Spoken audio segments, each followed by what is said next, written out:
Assalamualaikum warahmatullahi wabarakatuh. Apa kabar anak-anak semuanya? Ibu harap kalian semua dalam keadaan sehat walafiat ya. Baiklah, kita akan belajar hari ini di tema 8, lingkungan sahabat kita, subtema 2, pembelajaran 2 dengan muatan bahasa Indonesia, IPA dan SBDP. Sebelum belajar, Ibu akan membacakan tujuan pembelajaran kita pada hari ini, yaitu yang pertama, melalui kegiatan pengamatan, siswa mampu menjelaskan pengertian pola lantai dengan benar. Yang kedua, melalui kegiatan membaca, siswa dapat menjelaskan tentang ketersediaan air bersih dengan benar. Yang ketiga, melalui kegiatan berkreasi, siswa dapat membuat karya poster tentang dampak siklus air bagi kehidupan. Baiklah, anak-anak, itulah tadi tujuan pembelajaran kita pada hari ini ya. Nah, hari ini kita akan membahas mengenai pola lantai gerak tari. Jadi, pada saat menari, penari kadang bergerak ke kiri, ke kanan, maju, mundur, atau bergerak membentuk lingkaran. Jika digambarkan, seolah-olah ada satu garis imajiner yang dilalui penari selama menyajikan suatu tarian. Garis imajiner juga dapat digambarkan dengan melihat formasi para penari dalam memperagakan tarian. Para penari dapat membentuk formasi garis lurus, lengkung, segitiga, ataupun lingkaran. Garis imajiner yang dilalui oleh penari saat melakukan gerakan tari itu disebut pola lantai. Jadi kalau kalian mendengar kata pola lantai ya, itu adalah apa? Yaitu garis imajiner yang dilalui oleh penari saat melakukan gerakan tari. Sekarang kalian lihat secara umum pola lantai itu berupa garis lurus atau garis lengkung. Nah, di sini kita akan membahas mengenai pola garis lurus. Itu biasanya berbentuk horizontal, diagonal, garis lurus ke depan, zigzag, segitiga, segi empat, segi lima. Lalu pola garis lengkung itu ada lingkaran, angka 8, garis lengkung ke depan, garis lengkung ke belakang. Nah, sekarang kalian perhatikan gambar-gambar berikut. Di gambar A, di sini kita lihat penari bergerak melalui garis lurus ke depan. Jadi penarinya maju ke depan, seperti itu ya. Gambar B, penari bergerak melalui garis diagonal. Jadi dia seperti itu, lihat gambarnya ya. Gambar C, penari bergerak melalui garis horizontal. Gambar D, penari bergerak melalui garis diagonal. Nah, ini hampir sama ya dengan gambar B. Bedanya kalau di gambar B tadi dia dari tengah dan diagonalnya ke samping ke ujung ya. Kalau yang D dia dari ujung menuju ke tengah seperti itu. Yang E, ini penari bergerak melalui garis lurus ke depan. Ini juga hampir sama ya dengan gambar A tadi.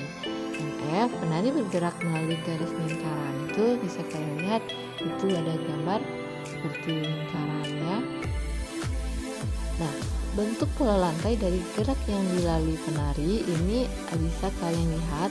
Yang A, formasi penari itu membentuk pola lantai diagonal. Yang B, formasi penari membentuk pola lantai segi lima. Yang C, formasi penari membentuk pola lantai garis lurus ke depan. Yang D, formasi penari membentuk pola lantai zigzag. Yang E, formasi penari membentuk pola lantai lingkaran. Dan yang F, formasi penari membentuk pola lantai diagonal. Jadi kalian amati ya sekarang bentuk pola lantai ada di gambar ini. Nah, sekarang anak-anak kalian perhatikan gambar tarian. Yang pertama itu ada tari legong. Yang kedua ada tari saman. Jadi bisa kalian lihat, kalian amati bagaimana bentuk pola lantai pada kedua tarian ini ya. Sekarang kita akan melihat siklus air dan bencana kekeringan. Perhatikan gambar, di situ ada gambar hujan lebatnya ya. Nah, Apa hubungannya dengan materi kita? Bahwa kita akan mempelajari tentang siklus air dan juga bencana kekeringan. Peristiwa siklus air itu merupakan peristiwa sehari-hari yang sering tidak disadari oleh manusia. Siklus air ini menghasilkan air bersih yang berguna untuk kehidupan manusia. Pada saat proses penguapan, kotoran pada air tidak ikut menguap. Nah, jadi karena tidak ada kotoran yang ikut menguap, maka dari itu siklus air itu bisa menghasilkan air yang bersih. Air hujan yang jatuh sebagian akan diserap oleh tanah lalu menjadi air tanah. Air tanah itu biasanya lebih jernih dan bersih. Kenapa? Karena sudah tersaring oleh lapisan tanah dan akar tumbuhan. Air hujan yang tidak terserap oleh tanah akan terus mengalir menjadi air permukaan. Apa itu air permukaan? Yaitu air permukaan adalah air hujan yang tidak dapat diserap oleh tanah tetapi diserap oleh permukaan tanah sehingga mengalir di atas permukaan tanah dan kemudian menguap kembali. Air ini biasanya lebih kotor. Kenapa? Karena mengandung lumpur dan biasanya membawa berbagai macam material dari proses erosi. Nah, pada saat musim kemarau, air hujan yang turun itu berkurang. Jadi, air hujan yang turun biasanya langsung diserap oleh tanah menjadi air tanah.